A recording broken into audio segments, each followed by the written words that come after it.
So I'm Dr. Phil Sutton. I'm a lecturer in astrophysics here at University of Lincoln.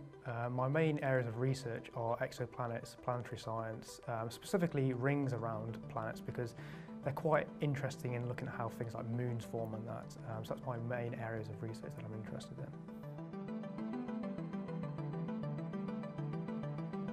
It's one small step for man, one giant leap for mankind.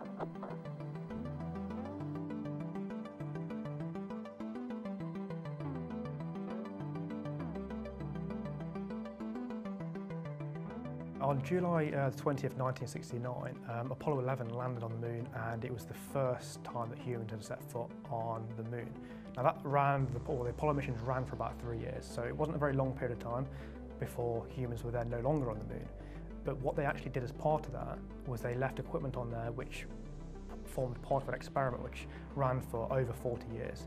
And that was called the Lunar Laser Ranging Experiment.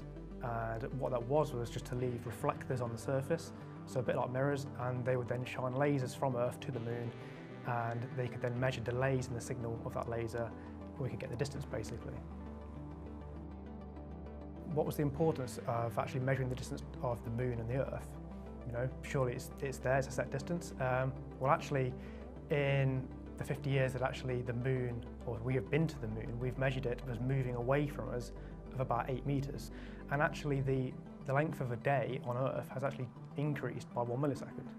And the two are actually intrinsically linked as well. So as most people that have actually studied physics at any level really, we know that we can't really create energy or destroy it, and if we just can assume that the Earth and the moon is an isolated system, if we're changing the energy of the moon or the Earth, so if the Earth is slowing down in rotation, it has to lose rotational energy.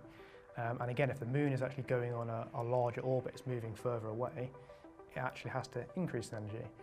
So actually, when one changes, the other changes, and there's a kind of a link between the two. And it means that actually, going forward, we're probably going to see a smaller moon in the sky, and our days are going to get a little bit longer, but not by much. Nothing to worry about.